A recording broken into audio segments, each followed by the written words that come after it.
আসসালামু আলাইকুম। GST special English ক্লাসে তোমাদের সবাইকে স্বাগতম। আমি এই সিরিজে ভালো সংখ্যক ক্লাস নেওয়ার ইচ্ছে আছে, যদি আল্লাহ তাআলা আমাকে সুস্থ রাখেন এবং তোমরা যদি চাও। আমি এই সিরিজের ক্লাসগুলো দিয়ে তোমরা যারা জিএসটির ABC ইউনিটের পরীক্ষা দিতে যাচ্ছ, কাছাকাছি সময়ে তোমার প্রস্তুতিকে ভাইয়া সহজ করার সর্বোচ্চ প্রয়াস চালাবো। ক্লাসে আমি টু দ্য পয়েন্টে পড়াশোনার কথাই বলবো এবং আমি এই ক্লাসগুলোর থ্রুতে বিগত বছরগুলোতে জিএসটির ABC ইউনিট আসা প্রশ্নগুলোকে ব্যাখ্যা বিশ্লেষণ করে তোমাকে দেখিয়ে দিব, যেন তুমি বুঝতে পারো তোমার প্রস্তুতি কেমন হওয়া উচিত, তোমার প্রস্তুতির লেভেল কোথায় আছে। এবং তোমরা চাইলে আমি যেই টপিকগুলো তোমাদের জন্য অবশ্যই আসবে, বিগত বছরগুলো বলছে, সেই টপিকগুলোর একটা ওভারভিউ দিয়ে ফেলবো। এবং তোমরা চাইলেই আমি এই ক্লাসগুলো নেওয়ার চাপটা নিব ইনশাআল্লাহ। ফলে তুমি ক্লাসে রিয়াকশন দিয়ে ফেলো এবং তোমার বন্ধুদেরকে দেখার সুযোগ করে দাও। তোমাদের রিয়াকশনের উপর বেস করেই আমি আমার এই প্রচেষ্টাটা কন্টিনিউ রাখবো এবং কতগুলো ক্লাস নিব সেটা তোমাদের রিয়াকশন বলে দিবে। আজকের ক্লাসে চলে যাই। বিসমিল্লাহির রহমানির রহিম। প্রথম যে প্রশ্নটা দেখতে পাচ্ছ ভাইয়া, a person who has no family feels the pain of loneliness. এই আন্ডারলাইন করা যে পার্টটা আছে, ক্লজটা আছে, এটা কোন ক্লজের আন্ডারে পড়ে? আমি জানি ফ্রেজ ক্লজ সবাই খুব ভালো করেই পারো। আমরা দেখছি a person who has no family, বাক্যের অর্থ বলছে একজন ব্যক্তি যার কোনো ফ্যামিলি নাই, মানে তার কোনো ফ্যামিলির মানুষ নাই। Feels the pain of loneliness, তিনি একাকিত্বের কষ্টটা ফিল করেন। তাহলে এই যে হু হ্যাজ নো ফ্যামিলি, এই পার্টটাকে আমরা কেমন ক্লজ বলবো? অ্যাডজেক্টিভ, অ্যাডভার্ব, নাউন নাকি প্রেপোজিশন বলবো? প্রেপোজিশন নামে কোনো ক্লজ নাই। আমি জানি উত্তরে তোমরা চুজ করবা অ্যাডজেক্টিভ ক্লজকে। ইয়াস, দেখো এই যে হু হ্যাজ নো ফ্যামিলি, এই কথাটা বলছে কিন্তু এই পার্সনের ব্যাপারে, ফলে এটাকে আমরা কি বলবো? Adjective clause. এবং অ্যাডজেক্টিভের একটা বেসিক কথা হলো, অ্যাডজেক্টিভ যদি কোনো শব্দকে বা কোনো ফ্রেজকে বা ক্লজকে আমরা বলতে চাই, আমরা জানি অবশ্যই ওই অ্যাডজেক্টিভ, ফ্রেজ, ক্লজ বা শব্দটার পরে একটা নাউন থাকবে বা আগে একটা নাউন থাকবে। তার মানে কোনো অ্যাডজেক্টিভকে অ্যাডজেক্টিভ বলতে গেলে আমরা তার আগে পরে একটা নাউন ফ্রেজ বা একটা প্রনাউন পাবো, এটা সবাই জানো। Feels the pain of loneliness, আমি জানি লনলিনেস শব্দটা পরীক্ষায় আসলে আনসার করতে পারবা। লনলিনেস শব্দটা নাউন, যেহেতু NES যুক্ত আছে। দেন কোশ্চেন টুতে আসো, অনেক বড় বাক্য, একটু ভালো করে চিন্তা কইরো। John and Jack and Jill could not but go to the hill to make chill. The sentence is an example of dash. একটা বাক্য লেখা আছে, দেখো এন দিয়ে বাট দিয়ে, এই বাক্যটাকে তুমি সিম্পল, কমপ্লেক্স, কম্পাউন্ড কোনটা বলবা? নিশ্চয় আন্দাজে বলবা না। এন্ড থাকলে কম্পাউন্ড বলা যাবে না, বাট থাকলে কম্পাউন্ড বলা যাবে না। আমি জানি আমার ক্লাস যারা করছো তার ভালো অংশ মানুষই সামহাও আমার ক্লাস আগে করে আসছো। এই বাক্যের উত্তরে আমরা বাট দেখে কম্পাউন্ড বলতে চাইবো। হাউএভার বাক্যটা সিম্পল সেন্টেন্স। আমি আগেও বলেছি, ছোট্ট করে আবার বলবো, সিম্পল মানে হলো ভাইয়া বাক্যে একটা ফাইনাইট ভার্ব থাকবে। কমপ্লেক্স আর কম্পাউন্ডে দুটা করে ফাইনাইট ভার্ব থাকবে। কমপ্লেক্সও দুটা, কম্পাউন্ডেও দুটা করে ফাইনাইট ভার্ব থাকবে। তবে কমপ্লেক্স আর কম্পাউন্ডের পার্থক্য দাঁড়াবে কমপ্লেক্স সেন্টেন্স কোনটাকে বলবো দুটা ফাইনাইট ভার্ব থাকা সত্ত্বেও, যেই পাশে আমরা একটা সাবঅর্ডিনেট ক্লজ পাবো। সাবঅর্ডিনেট ক্লজ মানে কি? ওই যে WH ওয়ার্ড গুলো আছে না, WH ওয়ার্ড দিয়ে যুক্ত হওয়া যে বাক্যগুলোকে বলি, বাক্যাংশকে বলি আমরা, ওটা হলো সাবঅর্ডিনেট ক্লজ। তাহলে এই সাবঅর্ডিনেট ক্লজ যুক্ত বাক্য যেটা, সেটাকে আমরা দুটা ফাইনাইট ভার্ব থাকা সত্ত্বেও কমপ্লেক্স বলবো। আর যদি সাবঅর্ডিনেট ক্লজ না থাকে, কোঅর্ডিনেটিং কনজাংশন বলি, মানে বাট, এন্ড, বাট, অর দিয়ে যুক্ত পাই, তখন আমরা কম্পাউন্ড সেন্টেন্স বলবো। তবে শর্ত হলো ভাইয়া দুটা ফাইনাইট ভার্ব থাকতেই হবে, ফলে এটা হবে কম্পাউন্ড সেন্টেন্স। বাট এখানে তুমি বাট দেখে কিন্তু কম্পাউন্ড বলবা না। পুরো বাক্যে যদি রিডিং পড়ো ভাই, দেখবা একটাই ফাইনাইট ভার্ব আছে, সেটা কি? যে গো। জন এন্ড জ্যাক এন্ড জিল মানে সাবজেক্ট, কিন্তু তিনজন মানুষ কুড নট বাট গো, মানে কুড নট বাট গো মানে কি? না যায়, পারে নাই। To the hill to make chill করার জন্য তারা হিলে না যায়, পারে নাই। তাহলে এখানে এই যে কুড নট গো, এই পার্টটা মানে কুডটারে তুমি যদি মোডাল অক্সিলারি ধরো আর গোটাকে প্রিন্সিপাল ভার্ব ধরো, তাহলে ভাইয়ের কথা কি ছিল? একটা ফাইনাইট ভার্ব থাকলে ভাইয়া সিম্পল বাক্যটা, আর দুটা থাকলে কমপ্লেক্স হতে পারে, কম্পাউন্ড হতে পারে। কমপ্লেক্স কখন বুঝবো? যদি দেখি আমরা একটা সাবঅর্ডিনেট পার্ট আছে। আর কম্পাউন্ড তো আমরা বুঝবো দুই পাশে দুটো স্বাধীন বাক্য থাকবে। তাহলে উত্তর পেয়েছি আমরা কি সিম্পল সেন্টেন্স, যদি এই প্রশ্নটা দেখতে কিন্তু কম্পাউন্ড মনে হয়। Question 3, the indirect of he said I had a pen, narration থেকে। এই বাক্যটা ডিরেক্ট সেন্টেন্সে আছে, ইনডিরেক্টে তুমি চিন্তা করো। অবশ্যই উত্তর সহজ, ইভেন এসএসসি এইচএসসি লেভেলে আমরা যে নারেশন পড়ে আসি তার থেকেও অ্যাডমিশনে নারেশন সহজ।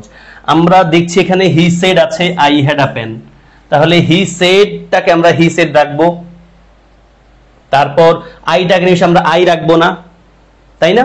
তারপর আমরা এই পয়েন্টটা জানি যে সেড ভার্ব যেহেতু পাস্ট টেন্সে আছে, সেড ভার্বটা যেহেতু রিপোর্টিং ভার্বটা যদি পাস্ট টেন্সে হয়, তাহলে আমাদের রিপোর্টেড স্পিচের টেন্স পাল্টায় ফেলি আমরা, রিপোর্টেড স্পিচের টেন্স পাল্টাই। যেহেতু পাস্ট ইনডিফিনিট টেন্সে আছে, আমরা পাস্ট পারফেক্ট নিব। কোথায় নিব? পাস্ট পারফেক্টে। আমার মনে হয় উত্তর সবাই পেয়ে গেছে, পাস্ট পারফেক্টে একটা অপশনে কেবল আছে। তাহলে উত্তর আমরা পেয়েছি হি সেড দ্যাট, দ্যাট ক্লজটা আমরা নেই অ্যাসার্টিভ সেন্টেন্সের। তারপর আমরা আইটাকে হি বানাই দিলাম, আর হেড শব্দটাকে আমরা এখানে, মানে এটা পাস্ট ইনডিফিনিট টেন্সে আছে, পাস্ট পারফেক্ট নিতে গেলে আমরা হ্যাড আ পেন পেয়েছি। দেন কোশ্চেন 4 এ আসো, the idiom put up with, এটা অসংখ্য বার অসংখ্য জায়গায় এসছে। পুট আপ উইথ মানে কি? এন্ড ইউজ স্টার্ট নাকি টলারেট? আমি জানি সবাই পেরেছো এটা, এর উত্তর হবে পুট আপ উইথ মানে ধৈর্য ধারণ করা, এন্ডিউর করা, টলারেট করা। হ্যাঁ, টলারেট করা। পুট আপ উইথ মানে ধৈর্য ধারণ করা, টলারেট করা। তারপর the prisoner remain dash the jail dash a cell, preposition. কঠিন জিনিস না, জেল আর সেল এই দুটোর মধ্যে একটু চিন্তা করলে হয়ে যায়। জেল আর সেল, জেল বড় স্থান নাকি সেল বড় স্থান? আমরা জানি একটা বাক্যে যখন কম্পারেটিভলি দুটা প্লেসের কথা উল্লেখ থাকে, একটা কম্পারেটিভলি আরেকটার চেয়ে থেকে ছোট বড়, ছোট প্লেসের আগে আমরা অ্যাট বসাই, বড় প্লেসের আগে আমরা ইন বসাই। ফলে উত্তর নিশ্চয় পেরেছ, জানি উত্তর হচ্ছে in the jail at a cell. তাহলে সেল তো জেলের একটা পার্ট, তাহলে জেলটা বড় প্লেস, ফলে আমরা লিখলাম ইন, আর সেলটা ছোট প্লেস, আমরা লিখলাম অ্যাট। তাহলে দ্য প্রিজনার রিমেইন, প্রিজনার ছিলেন কোথায়? জেলে। Next, which one is a compound sentence, কোন বাক্যটা কম্পাউন্ড সেন্টেন্স? আমি ওই যে শুরুর দিকে একটা ব্যাখ্যা দিয়েছিলাম, সেটা এখানে হেল্প করবে। কোন বাক্যটা কম্পাউন্ড সেন্টেন্স? একটু পজ করতে পারো তোমার মতো তুমি, দেন আমি আনসার বলে যাই। আসো ভাইয়া, উত্তর হচ্ছে আমাদের সি নাম্বার, বাকিগুলো নয় কেন? দেখো ভাই, জন এন্ড দেখে তুমি কম্পাউন্ড নিশ্চয় দিবা না, কারণ এখানে দুটা নাউনকে কিন্তু এন্ড যুক্ত করেছে, ফলে কম্পাউন্ড না। কম্পাউন্ডের শর্ত হলো কি ভাইয়া? দুটা ফাইনাইট ভার্ব থাকবে এবং দুপাশে দুটা স্বাধীন বাক্য থাকবে, মানে ফাইনাইট ভার্ব দুটো থাকবেই এবং যুক্ত হবে একটা কোঅর্ডিনেটেড কনজাংশন দিয়ে, বাট দুপাশের দুই কথাটা কিন্তু স্বাধীন থাকবে।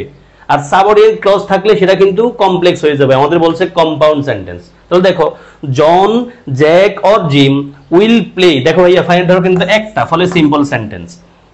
অর থাকা সত্ত্বেও I will buy a pen or a pencil for writing, দেখো ভাইয়া buy pen, will buy a pen, এই বাইটা কিন্তু একটাই ফাইনাইট ভার্ব আছে, ফলে আমরা সিম্পল সেন্টেন্স বলবো। 2 নম্বরটাকেও দেখো, এখানে ওনারা এই যে অর দিয়ে আমাকে তোমাকে একটু কনফিউজ করতে চায়।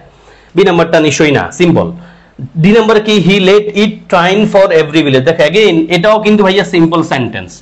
এখন সি নাম্বারটাকে তোমার কাছে সিম্পল মানে কম্পাউন্ড মনে না হতে পারে, ওই ফরটারে কিন্তু আমরা কম্পাউন্ড আকারে ইউজ করি, এটা তোমরা জানো নিশ্চয়ই। ফর যদি আমরা খুব ব্যবহার করি না ফর শব্দটাকে, মানে বিকজ আকারে বসেছে এখানে। দেখো, জেনি ক্রাইজ, যেহেতু since she has lost her, যেহেতু সে হারাইছে তাকে। দেখো, এই ফর শব্দটা একটা কনজাংশন, এই পাশে একটা স্বাধীন বাক্য, এই পাশে স্বাধীন বাক্য আছে, ফলে আমরা এটাকেই কম্পাউন্ড সেন্টেন্স আকারে কাউন্ট করতে হচ্ছে। ওটা হচ্ছে কি ভাইয়া? সি।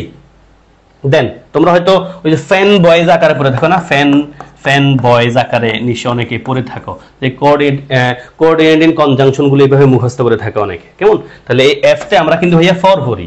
এই ফর মানে কি? ফরটা এখানে কনজাংশন, অবশ্যই প্রিপোজিশন না। দেখো, ফরটা যদি প্রিপোজিশন হইতো, আমরা জানি প্রিপোজিশনের পরে প্রনাউন কোন ফর্ম হয় ভাইয়া? অবজেক্টিভ ফর্ম হয়, একটা নাউন থাকে, নাউন ফ্রেজ থাকে। বাট এখানে দেখো, ফরের পরে কিন্তু পুরো একটা বাক্য লেখা আছে, ফলে ফরটা 100% কনজাংশন। তারপর 7, he regaled us once again, what is the meaning of regale? Regale শব্দটার শাব্দিক অর্থ কি? উত্তর নিশ্চয় পেয়ে গেছো। রিগেল শব্দের মানে হলো আনন্দ দেওয়া, সে আমাদেরকে আবার আনন্দ দিয়েছে। তাহলে রিগেল শব্দ অর্থ কি ভাইয়া? অ্যামিউজ, আনন্দ দেওয়া। এবর মানে ঘৃণা করা, ফ্রাইটেন মানে হতো ভয় দেখানো, হ্যাঁ, ভীত হওয়া, স্যাড মানে তো দুঃখিত, আমরা জানি। এখানে রিগেলড আজ অ্যাগেইন, দেখো ওয়ান্স অ্যাগেইন, ওয়ান শব্দটা কিন্তু অ্যাডভার্ব, পরীক্ষা কিন্তু এসছে। অ্যাগেইন শব্দটা কিন্তু একটা অ্যাডভার্ব, তাহলে ওয়ান শব্দটা অ্যাডভার্ব, অ্যাগেইন শব্দটা কিন্তু adverb. Next, what is the meaning of ephemeral? Ephemeral শব্দটার শাব্দিক অর্থ কি পারা উচিত তোমাদের? ইফেমেরাল মানে হলো ক্ষণস্থায়ী, ক্ষণস্থায়ী, খুব বেশি সময় থাকে না, এটাই বলছে, lasting for a very short time. Ephemeral, ephemeral, ephemeral পড়ে রাখতে পারো ভাইয়া, এটা স্পেলিং আকারে তোমাদের কাজে দিতে পারে, পরীক্ষা আসতে পারে। দেন 89, চুজ দ্য কারেক্টলি স্পেলড ওয়ার্ডস। কোন দুটা বানান কারেক্ট? প্রত্যেকটা কোয়েশ্চেন অপশনে দুটা করে বানান আছে, এবং আমাদের এখানে দুটা করে অপশন আলাদা করে, এক একটা অপশন কিন্তু আলাদা করেও পরীক্ষায় এসছে, ফলে একটু চিন্তা করো, পজ করে আমরা উত্তর দেখাই।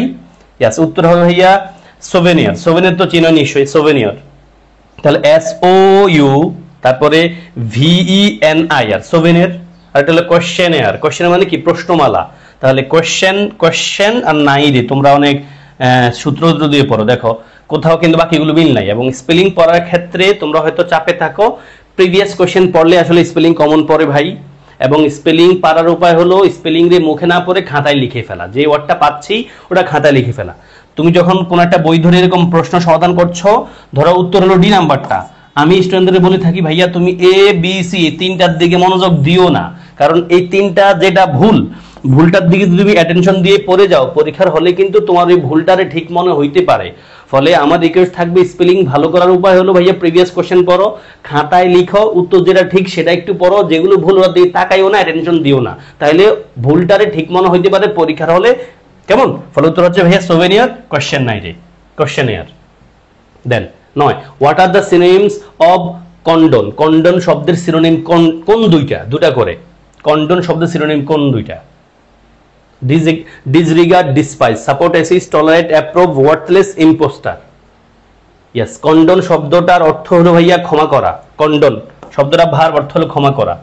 সিনোনিম হচ্ছে আমাদের টলারেট করা, মানে ক্ষমা করে যে, তার মানে সে মানে সহ্য করে ক্ষমা করছে, তাই না? অ্যাপ্রুভ। তাহলে কন্ডন শব্দের সিনোনিম পেয়েছি ভাইয়ারা C number, tolerate and approve. তারপর আসি, he appears to be a fish out of water. এটা দিয়ে আমরা আজকের ক্লাস শেষ করব। ফিশ আউট অফ ওয়াটার, এই এক্সপ্রেশনটার, এই ফ্রেজটার মানে কি? হি অ্যাপিয়ার্স টু বি, তারে মনে হচ্ছে, আ fish out of water, fish মানে মাছ, আউট অফ ওয়াটার মানে পানির বাইরে। তাহলে মাছ কি পানির বাইরে থাকতে পারে? নিশ্চয়ই সে অস্বস্তিতে থাকবে, তাই না? লাফালাফি করবে। তাহলে এই fish out of water, the underline phrase means uneasy, frustrated, unnatural নাকি বোর্ড? আমি জানি সবাই এটা পারবা। ইয়াস ভাইয়া, উত্তর হবে আনইজি। সে নিশ্চয়ই অস্বস্তি থাকবে, আনইজিতে থাকবে। এই ছিল আজকের জন্য তোমাদের ক্লাস করব। আর যদি পেয়ে থাকো এবং যদি চাও আমি তোমাদের জন্য তোমাদের প্রয়োজনীয় ক্লাসগুলো টপিক ওয়াইজ প্রিভিয়াস কোয়েশ্চেন সহ প্রয়োজনীয় যা প্রয়োজন আমার সাধ্যমতো নিতে থাকি, তবে অবশ্যই ক্লাসে রিঅ্যাকশন দাও, তোমার বন্ধুদেরকে অবশ্যই শেয়ার করে দিয়ে দেখার সুযোগ করে দাও। তোমাদের সাথে দেখা হবে। আসসালামু আলাইকুম ওয়া রাহমাতুল্লাহ।